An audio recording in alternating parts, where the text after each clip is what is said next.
안녕하세요. 하늘이 초등부를 섬기고 있는 김영도 전도사입니다. 오늘 오브 메시지를 통해 하나님의 말씀에 반응하셔서 순종의 삶을 살아가시는 저와 여러분 되기를 소망합니다. 오늘 말씀은 신명기 23장 15절에서 25절까지의 말씀입니다.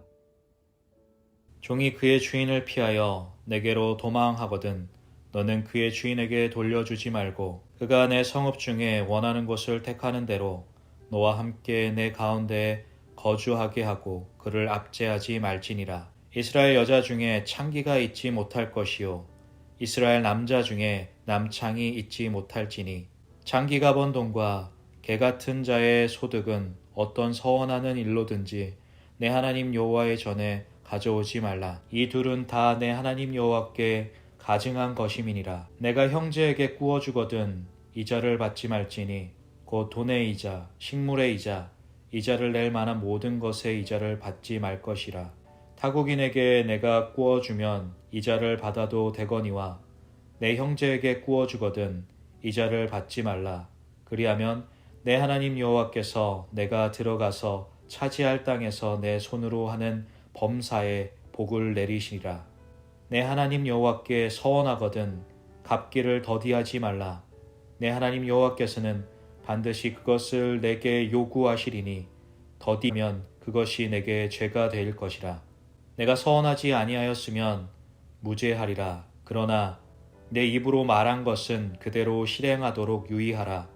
무릇 자원한 예물은 내 하나님 여호와께 내가 서원하여 입으로 언약한 대로 행할지니라. 내 이웃의 포도원에 들어갈 때에는 마음대로 그 포도를 배불리 먹어도 되느니라. 그러나 그릇에 담지 말 것이요 내 이웃의 곡식밭에 들어갈 때에는 내가 손으로 이삭을 따도 되느니라. 그러나 내 이웃의 곡식밭에 낫을 대지 말지니라. 오늘 말씀 15절에서 20절까지의 말씀은 종에 대한 규례와 창기와 남창에 대한 금지, 또한 형제에게 꿔준 돈이 있다면 이자를 받지 말 것을 명령하십니다. 또한 21절에서 25절까지의 말씀은 하나님께 서원한 것은 반드시 갚아야 하며 이웃의 소산을 도둑질하지 말 것을 명령하십니다. 오늘 말씀의 결론을 먼저 말씀드리면 하나님께서는 이스라엘 백성에게 이 여러 규례들을 통해서 먼저 하나님을 사랑하고 또한 이웃을 사랑할 것을 명령하십니다. 첫 번째로 우리는 하나님을 사랑해야 합니다. 17절에 모세는 이스라엘 여자 중에 창기가 있지 못할 것이요 이스라엘 남자 중에 남창이 있지 못할지니, 하나님께서는 이스라엘 공동체 안에 성적인 타락을 제거할 것을 명령하십니다. 레위기 19장 29절 말씀에 자신의 딸들을 더럽혀서 창기가 되지 말 것을 말씀하고 계시고, 또한 레위기 21장 7절과 14절 말씀에 제사장들은 창기들과 결혼하지 말 것을 명령하고 계십니다. 주석을 찾아보니까 여기에서 나오는 창기와 남창은 우상 신전에 소속되어 있고 또한 종교적인 매춘을 행하는 자들을 가리키고 있습니다.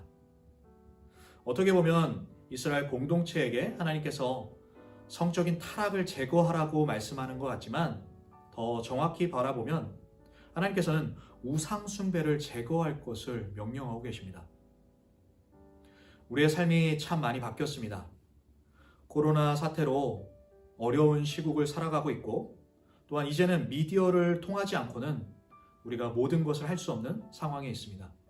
예배, 또한 공부, 또한 비즈니스, 이 모든 것을 컴퓨터와 미디어로 우리가 지금 진행 중에 있습니다. 어떻게 보니까 더 시간들을 미디어에 뺏기는 것 같습니다. 하나님께서는 하나님보다 더 사랑하는 것은 우상 숭배라고 말씀하십니다.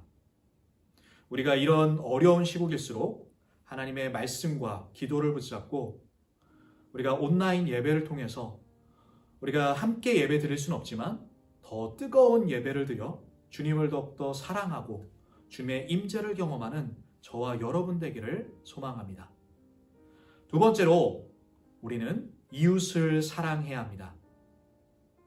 15절 말씀에 종이 그의 주인을 피하여 내게로 도망하거든 너는 그의 주인에게 돌려주지 말고. 종이 주인의 핍박을 견디지 못해서 도망쳤을 경우를 모세는 이야기하고 있습니다. 만약에 그 종이 본래 주인에게 돌아간다면 그는 죽거나 너무나 어려운 상황에 빠질 것입니다. 하지만 이 모든 도망친 종에게 해당되는 것은 아닙니다.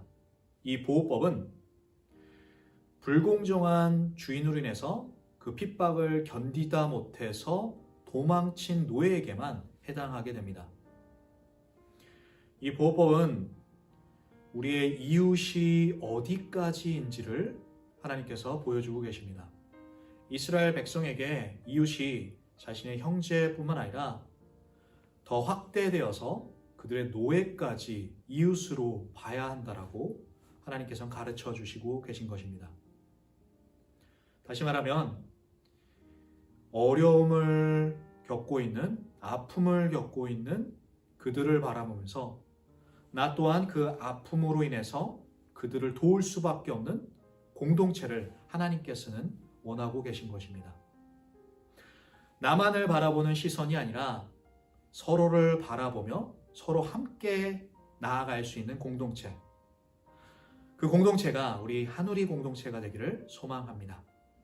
19절 말씀에 내가 형제에게 구워주거든 이자를 받지 말지니 곧 돈의 이자, 식물의 이자, 이자를 낼 만한 모든 것의 이자를 받지 말 것이라.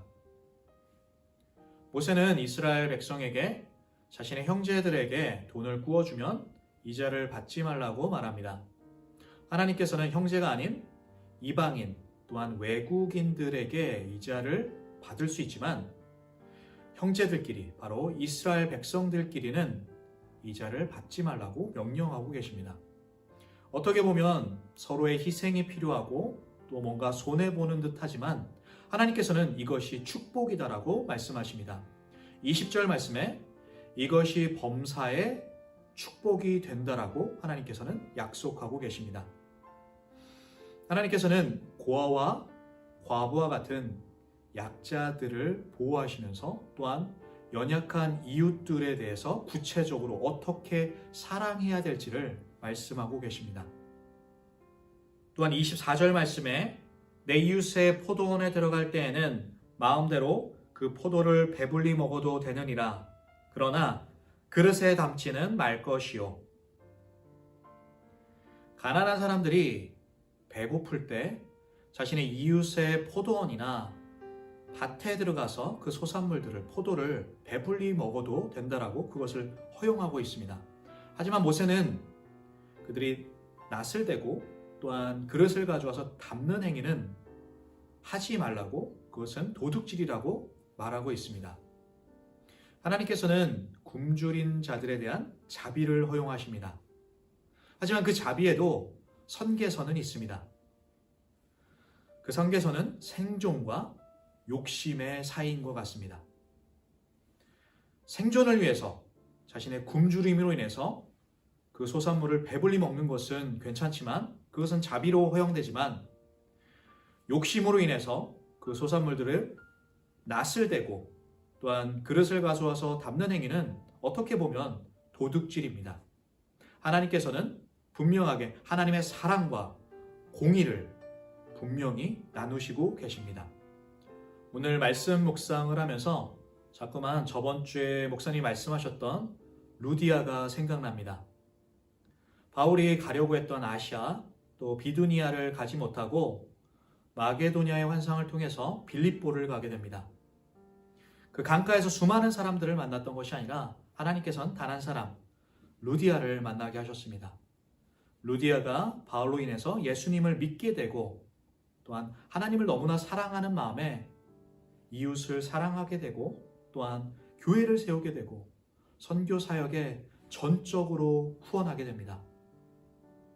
자신이 물질이 너무나 많아서 이웃을 사랑했던 것이 아니라 하나님이 그 주신 사랑, 하나님에 대한 사랑이 너무나 넘쳐서 내 이웃을 내 몸과 같이 사랑할 수밖에 없었고 섬길 수밖에 없었던 루디아의 모습. 우리 또한 하나님의 사랑 때문에 이웃을 사랑할 수밖에 없는 저와 여러분 되기를 기도합니다.